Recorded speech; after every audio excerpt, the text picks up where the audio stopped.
But the fact remains that even the world doesn't stop turning. If McCain wins the White House, federal judgeships become vacant.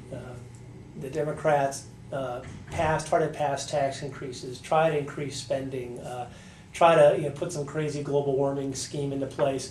So President McCain would have to deal with those issues. So I think he has to deal with them, but not enough to say that they are not as important as 9/11 because it's going to happen. Okay, for a presidency, they're not as important because a president is not going to decide those issues. Just isn't. But he's going to nominate judges. There's a little. He's going to nominate judges. Now, I think you've heard what he said about judges, and I think it's pretty conservative and pretty good, and I have good reason to believe the man. Here's one guy who I do believe in politics. I even believe him. I believe him because of some things that I dislike that he's done, but he won't change it, even though he knows all of the conservatives feel that way. There is, although I'm unhappy about that, there is a great deal of respect that goes for a guy who will not change because he's now running for office and needs your vote. I like that. That shows integrity and it shows honor. And I feel that he will put his first priority to win this war. I'm saying that with, I think, authenticity. I think I know he will. And that to me is terribly important. When you talk about those other things, I don't care if he's for them or against them, he isn't going to get them unless the Congress is for him or against him. Because the Congress decides domestic affairs, whether you like it or not. Now, I agree that his authenticity is an attractive quality. It's a quality I find attractive. And what I thought was a straightforward manner, that he was for what he was for, whether you agree with him or not. But which is, I don't know if you saw the debate last night on CNN. Did. And that was what I found disconcerting going into it, was when the exchange between him and Governor Romney, where I thought, frankly, I don't know how else to say it. I thought Senator McCain was being dishonest. I think he mischaracterized Governor Romney's position on withdrawal, and when it was made plain that it was a mischaracterization, he persisted in it throughout the debate, and hammering out that. And I think when you build your campaign upon integrity and straight talk, and when you, in a situation where you should have just apologized, said, I'm sorry, I mischaracterized your position, I had bad information. He persisted in an untruth. And how? Let me just give what does it say to conservatives who want to be able to buy? They want to be able to go, okay, I'll subsume the McCain-Feingold to global warming, to winning the war on terror, but I need to know this guy's authentic. Okay. First of all, let me just tell you that I felt that whole section of the debate didn't remind me of high school. It reminded me of junior high. It was silly. As I said, here we are talking about war and peace and death and life and all of those things that go into it, and we're arguing about this. The first, I think they both looked silly. Secondly, I think that Anderson Cooper wanted this thing to go on as long as possible because both of them were uncomfortable with it. Neither person wanted to be on the defensive, and they both were. I think the way that it was handled was god-awful for all three of them. Mainly Anderson Cooper, and I'm not just trying to blame the media, but I saw him after they both looked so uncomfortable and wanted to be done with this thing. He went, no, I want it, and it goes on and on. Is it really worth all that time in a national debate just before Super Tuesday? I don't think it is. Secondly, I would say this. I would agree, frankly, after hearing the transcript, that Governor Romney really wasn't saying anything that was bad at all. He was talking about timetables, he was talking about benchmarks, not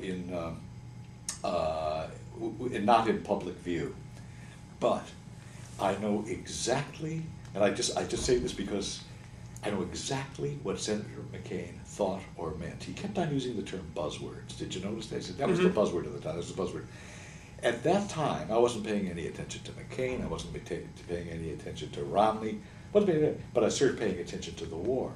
I was angry at President Bush because of this. He had previously said, we will never have a timeline. And I said, yes, you're right, man, you never do. I'm talking. Preaching to the choir. Preaching to the choir. Yeah, right. He's absolutely right. The president is right. Then, one day, he's making, I think it was at a news conference, he used the word benchmark. And I said, oh, God. I think I even said this to the class at the time. Whoever I was talking to, it was something public. He said, all that's happening is they're changing the word. get this, the administration has changed the word. It's veering. The Democrats are saying that we should have a timeline. The president is on record as saying we're not going to have a timeline. Now he feels that he has to give some to the Democrats, so what they are doing is changing the vocabulary. Well, I didn't use the word buzzword as John McCain did, but I don't doubt that he was thinking the same thing I was thinking. And it's a typical Washington game. You change the word. We are investing in education. You mean investing, you mean spending taxpayers' money is what you mean. We change words all the time.